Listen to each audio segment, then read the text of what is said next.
All right, welcome back. Thank you for listening to our sponsors. We're back with Let's Chew the Gum. Today's episode is a follow-up to season 1, which was entitled White Supremacists Created Black History Month.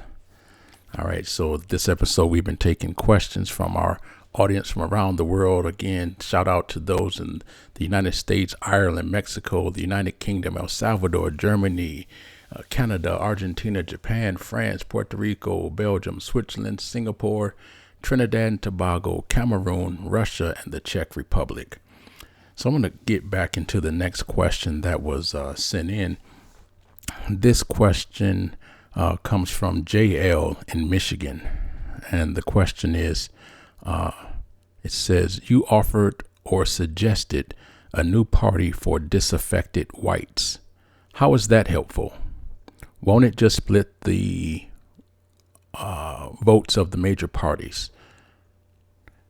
Last week I suggested that I know many folks who are Republican, who are white, who are not racist. I know many folks who are Republicans, who are white, that are avowed racist. I know many folks who are Democrats, who are white, that are not racist. I know many Democrats who are white that are definitely racist. And I said that race has nothing to do with the political party. Political parties don't have ownership on race. We have this narrative where Republicans are racist because of particular leaders. Oftentimes, we forget the fact that there are racists everywhere. What I suggested was, for those folks that have found it quite embarrassing in the way that their government and political parties have acted, those folks that have particular political values that they want to see upheld, but at the same time don't agree with the ideologies of many in their particular parties, I suggested and invited them to form your own political party. And I was particularly talking about white people. Again, I don't even like to use the term white because I, as I've said before, don't think it's a thing. It doesn't exist. And what I suggested was, I even gave a name. Alt-white, as an alternative white, an alternative to what historically has been associated with white. I also suggested it could be called off-white, like the off-white color, whatever. But how is that helpful? And how will that split the votes of the major parties?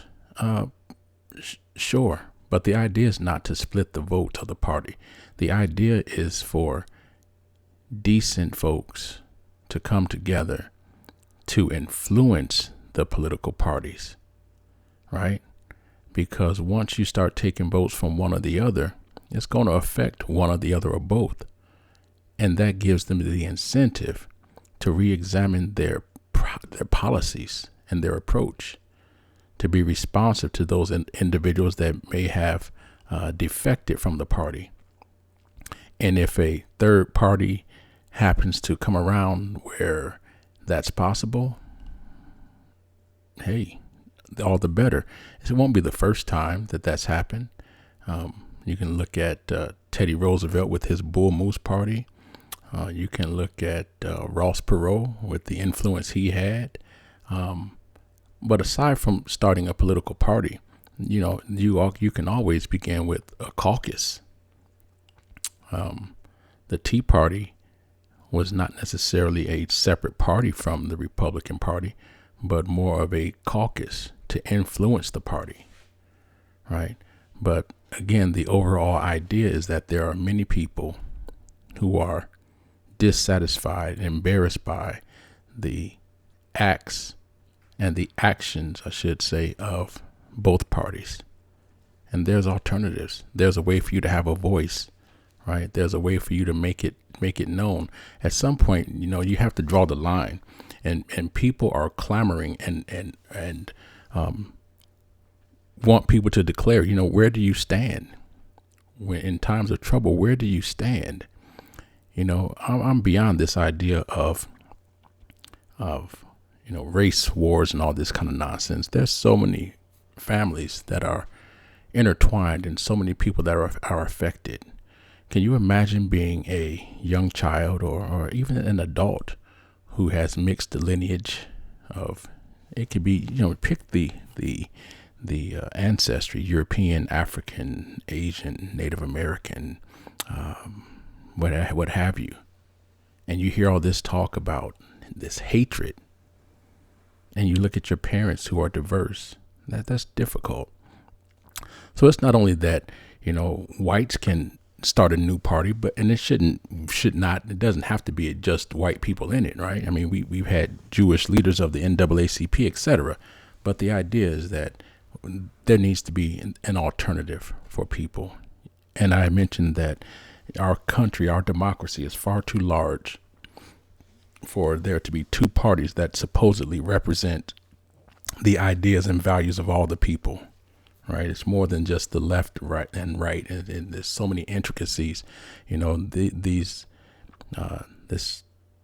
labeling is a great cause of destruction and dissatisfaction, right? Because if I say I'm conservative, does that mean I'm Republican? No. If I say I'm liberal, does it mean I'm Democrat? No. There's levels to it. I may be very liberal in my civil rights ideology. I may be very conservative in my economics. I might be very liberal in my idea of what a traditional family is, and I might be very conservative in other areas, right? You have to understand where these ideas come from, and how, people, ordinary people, right? Regular ordinary people were, again, duped and sometimes not forced, but misled into aligning themselves with political parties, again, with individuals that are seeking power and have no real kinship towards you or affection towards you. They just want your vote to remain in power, right? So definitely, I think that a new political party is in order, or again, at least new caucuses, people to be brave and stand up and stand out without the fear that you're alone, because it's this idea of isolation. If you are a Republican and you stick up and stand up for, excuse me, let's say a Black Lives Matter or a women's group or whatever group you want, somehow that you're going to be alone and then ostracized. Well, let me encourage you. There are many others like you. And if you don't have the courage to speak up, you'll never know. So someone has to do it. Someone has to do it. Lead them out of the blind situations that they've been in. So why not you? Talk amongst your friends, get your friends around, get a group of individuals. It can be of your own race or multiple races, and discuss these things. That's the problem that we have, is the lack of, real dialogue. And you don't see the dialogue until it's contentious and folks are fighting over, different ideologies and political stances. So I hope that that helped address your question or concern. This next question comes from Liz, just Liz in the USA. Okay. What about people who want to be racist? What about people who want to be racist and stay amongst their own? Okay.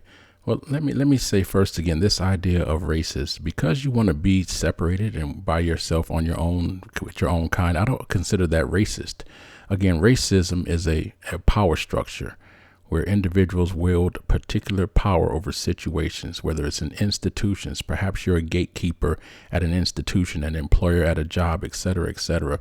Any situation where you have a particular power to determine the outcome or fate of someone else's life or their chosen path, and you intercede and disrupt that or make policies that make that more difficult, and those policies are based upon or are influenced by racial categories. And we can add some other aspects to racism, but if you want to be on your own, go for it. I have no problem with that. Let me say, I have no problem with folks that want to marry their own kind. There's nothing wrong with that at all, in my opinion, right? It's like if I go to a zoo, I want to see, I've said this before, I want to see lions and tigers and other animals, right? And if they're all gone because they're mixed up and you don't get to see giraffes and whatnot, you see what I'm getting at? That's fine with me. But you don't have to do it to the detriment, harm, and destruction of others. Giraffes don't go around the zoo killing off the zebras because they want to just be giraffes. I mean, where's the beauty in that? As you start to eliminate others, where's the beauty? Then everything just looks like you. How boring is that? How boring is that? There's beauty in diversity. There's growth in diversity. There's exchange of ideas and information. And it's a beautiful thing.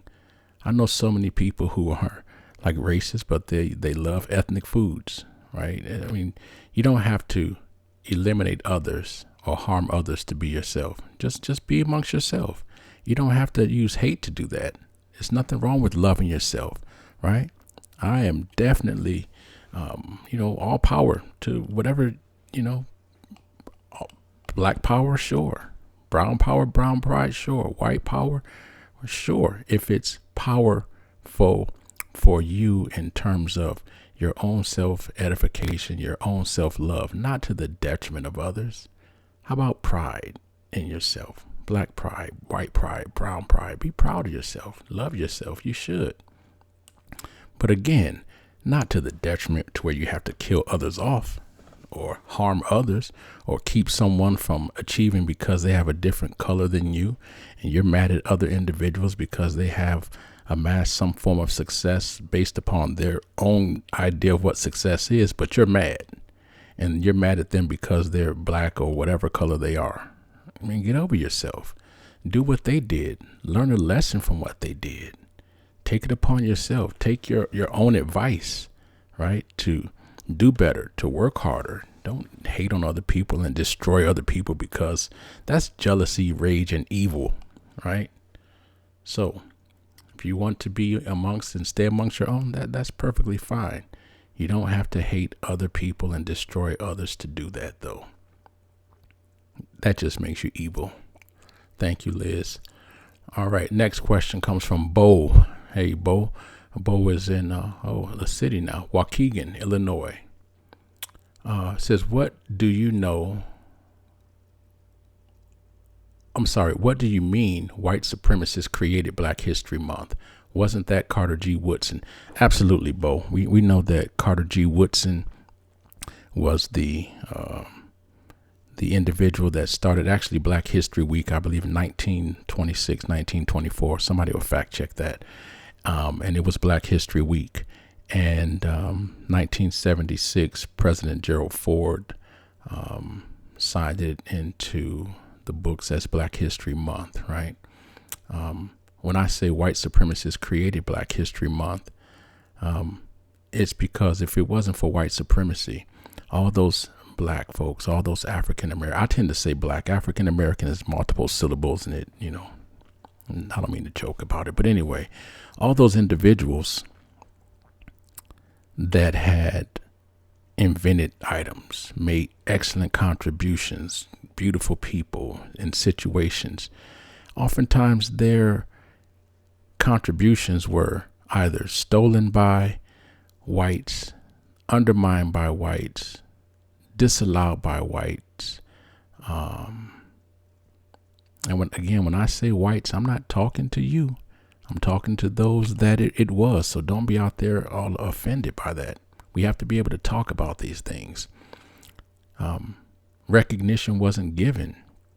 And what you saw in the mass media at the time, whether it was radio, television, or whatever, was similar to what you see now. Blacks being put in situations and categories that are often less desirable, right? And that was because individuals were trying to stamp out or make themselves supreme over others, oppressing others, right? You can only press something so much. So Black History Month was an effort to highlight and to showcase the talents and contributions, I should say, of Black folks, because it wasn't happening. There's so many, and you can watch now, so much information comes out about contributions that Black people have made to this country and the world. And to my worldwide audience, I am in the United States. So when I say this country, I'm talking about the United States. But contributions that were made throughout history that were unrecognized, right? If it wasn't for Black History Month, like many people today, we have Black History Month, and there's still people that don't see Black people as more than servants or derelicts or any other derogatory category, right? History books depicted African Americans in those types of ways. People thought African Americans had tails and or monkeys and all these types of things. It's ridiculous. I don't want to get too deep into it because it's as far as the depictions, it's necessary. But right now, I don't want to go on that route because it's pretty disgusting to me. But that's what I mean by white supremacists created it. If it wasn't for the oppression and repression of African American thought, life, and ideology, we wouldn't have to do that. All right, I'm going to take just a couple more questions. Let's see. This is from an aspiring politician in Iowa. Okay, how do you suppose white people like me, who don't consider the Republicans or Democrats as a choice, start a party? Okay, I got this question later, but I think I addressed it. Start with just influencing. Start with gathering people who are like-minded. Discuss, challenge. When you see injustice, you have an obligation to do something about it. So start with like-minded people, whether they're black, white, whatever. If they're like-minded and they have the similar ideology, get together. Start locally in your communities, in your schools, in your school boards, within your schools, your city council, your county representatives, state. Start locally, and find your allies, and then start to build coalitions across your state or your city or country or whatever, of individuals who are like-minded. And it starts with influencing those politicians that are in office. And when you have, you have to build your base. And then when you, the aspiring politician, when you are prepared, ensure people go out and vote, right? Make sure they vote. If you're running, they should be voting for you, right? But you have to put your voice out there. You have to be in the arena, and you're going to take some punches. And that's just part and parcel of jumping into the ring, right? So that's how you can start. It starts as an influence, and perhaps perhaps this idea of a party I'm talking about, maybe it doesn't form a party, but it could be a heck of a caucus, a heck of an influencing portion of the political process or the political arena. All right, but start with your friends. Reach out. Start a podcast, get your information out there, start a newspaper, a blog, or whatever, a YouTube channel. The idea is to get the information out there to counteract what's out there that you don't believe in and what you know is wrong. Okay? Good deal. Threat to a storm is brewing, people. No, literally, a storm is brewing outside my window. I can see and hear the rain and the storm brewing. I love the rain. All right, let me continue on. This question is from the Czech Republic. There's no name associated with it. It says, do you see a parallel between the United States and the Austro-Hungarian Empire? I do, actually. I've taught some courses about that and kind of talked about this before. The Austro-Hungarian Empire, the United States as a country, we were a country, we still are, but we're more of an empire. We have territories, we have brought in, or I don't want to say brought in. That sounds well, whatever. We have encompassed multiple cultures, multiple territories under the same political banner of the United States. So that makes us an empire, in a sense, just like the Austro-Hungarians. So much Austria-Hungary is what I believe is what he's referring to. Separate countries under one government, or separate territories. At some point, there was lots of, just like the United States, lots of fighting, lots of wars, lots of battles, subversive activities, hatred, et cetera, to the point where eventually they had to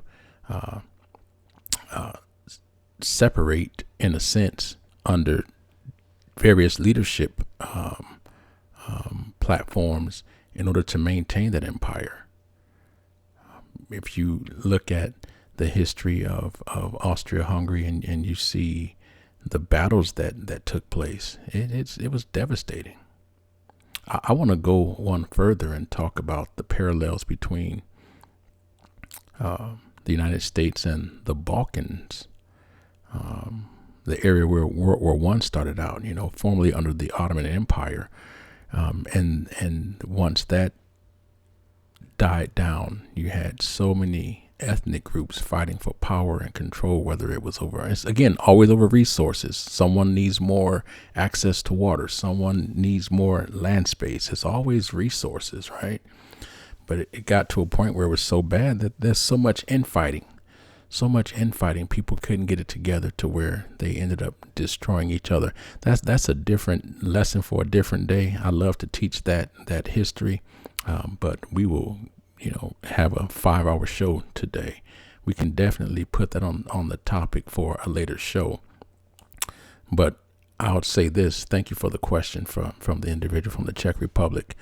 I'll say this, that if it comes to I've heard many people, separatists, wanted to have their own area within the country. We had a question earlier. What about people that want to be racist? I don't know if they are, and on their own, I don't know if they're suggesting that they have a particular territory in the United States set aside for their particular ethnic group, and folks are all under the banner of the United States, but have their own regions. I don't know if that's what they were suggesting. Here's what I do know. And I'll paraphrase Benjamin Franklin.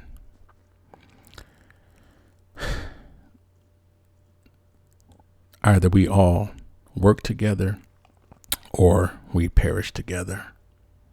Now that's a paraphrase of Ben Franklin, not a quote. We all work together or perish together. No one's going anywhere. I mean, for those of you that are filled with hate, I mean, how many people do you think you are going to eliminate before it comes home to you? And I'm not talking about karma. Law of averages, call it what you want. I don't understand it. I don't understand. I don't understand racism. I don't understand racist people. I don't understand when I see racist people out at, I say this a lot, racist people out at an ice cream shop. Like, for me, ice cream is always something you smile about. How do you be racist and eat ice cream at a shop and you're just angry? Someone of a different race walks in and now you're just licking your ice cream in an angry manner, right? You're sitting there with your family. Is your family angry too? Do you pass that down to your children? And are you mad? Do you throw your ice cream down? Do you finish your ice cream and go home or in the car you're spewing a bunch of racial slurs? I don't understand it. I don't understand it. I do understand that a lot of people who are in this fashion have been blinded. They have been negatively influenced, and they don't understand or have not been in a situation where war has occurred, loss of life and family have occurred. I don't think any of us really want that. But it's not about what I want. It is about what I can say to help avoid unnecessary confusion and despair. Yeah. Let's get it together. Let's hope we can get it together. I hope this has been useful for you. I look forward to coming back and talking with you next week. You've been listening to Let's Chew the Gum, the podcast where we talk about anything and everything from A to Z. I'm your host, Protocol. Until next time, people, let's work together. Let's think about where we're going and what we want. Reach out to those that are like-minded, and let's see if we can end this institutional, worldwide influence of ugliness. Until next time, take care of yourselves, and remember, we always have something for your mind, something for your mind, something for your mind, 정신을 집어넣으세요. 마음에 어떤 것 필요합니까? something for your 정신을 집어넣으세요. mind.